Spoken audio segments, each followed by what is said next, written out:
Eu vou te propor pensar muito, mas muito mesmo, e ter este trabalho do planejamento. Muitos personagens acham que isso não existe, que isso não precisa e que você simplesmente pode chegar nas suas aulas e dar o que você está com vontade. Não pode. Você fez um mapeamento de valor, você já deu uma aula experimental para esse aluno, ele fechou com você, você fez combinados com ele e aí você vai começar a dar aula para ele, certo? E aí você vai começar o seu trabalho com ele propriamente dito. Aí você começou a sua jornada. E essa jornada tem que ser planejada, porque só com o planejamento nós conseguiremos entregar os objetivos. Só com planejamento nós conseguimos resultados.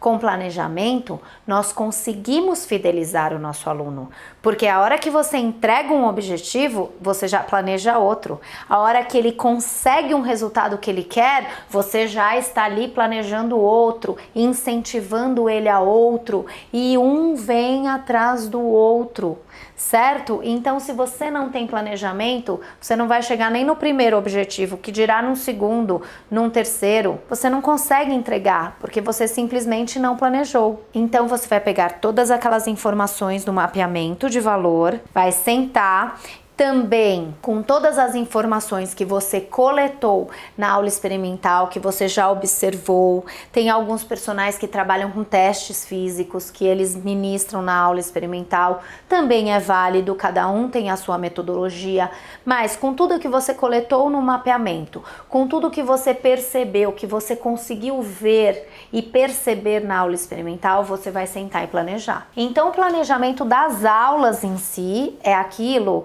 que nós sempre falamos. Olha só, as aulas precisam ter um começo, você precisa preparar o seu aluno para o que você vai trabalhar. Então, se você não sabe o que você vai trabalhar, como você vai preparar o seu aluno? Se você não sabe que treino que você vai dar, que objetivo daquele treino, para chegar aonde, como que você vai prepará-lo? Então, você precisa saber. Não pode dar o que você tá com vontade naquela hora. Ah, essa máquina tá vazia, vamos fazer essa. Não pode. Tá? Inicie a sua aula preparando o seu aluno para aquilo que você vai trabalhar. Tem que ter um começo. Aí tem uma parte principal da aula. O que é essa parte principal? Essa parte principal é onde você vai desenvolver o seu principal objetivo da aula, o que você planejou para aquela aula. Aqui tem que aparecer os exercícios, as metodologias, as técnicas, as estratégias que te levam aos objetivos daquela aula. E tem que ter um final, ok? Você tem que terminar a sua aula, dar um fechamento. Tem personal que dá o alongamento, tem personal que dá uma última série de uma musculatura que ele vai trabalhar na próxima aula. Enfim, gente, existem tantos caminhos que nós podemos estudar juntos, tá? Eu vou conversando aí e nós vamos aprendendo sobre várias maneiras de fazer isso. Mas agora, hoje, eu quero que vocês entendam principalmente isso. Começo, parte principal e fim. A aula é uma historinha, lembra disso.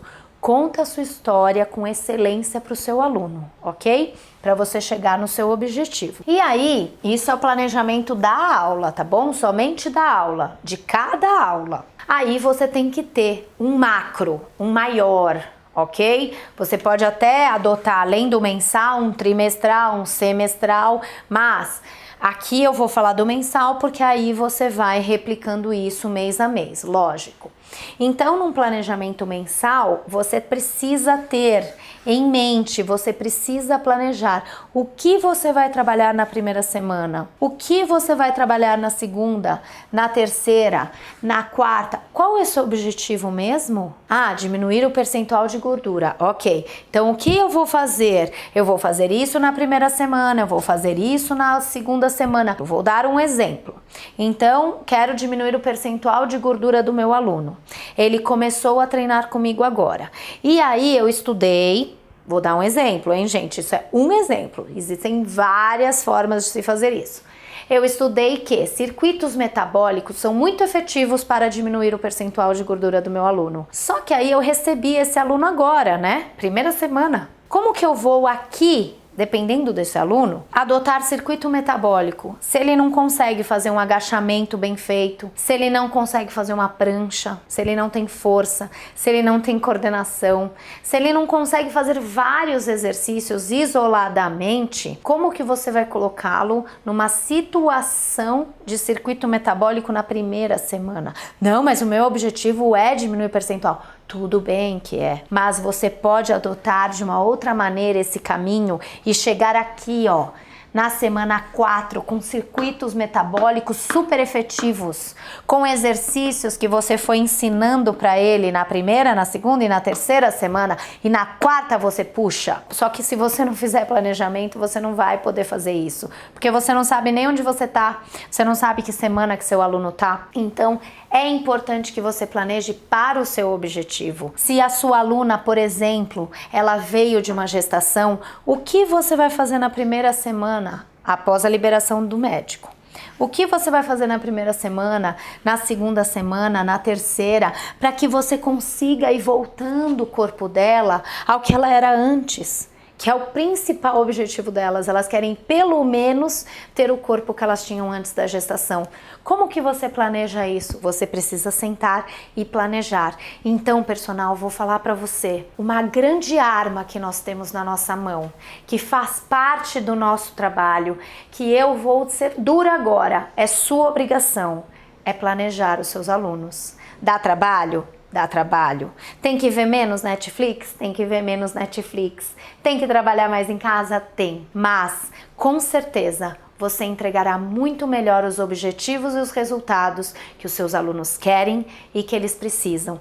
E você terá alunos fiéis. Você vai fidelizar os seus alunos porque ele vai confiar no seu trabalho e ele vai ver que você entrega tudo aquilo que você se propôs a entregar.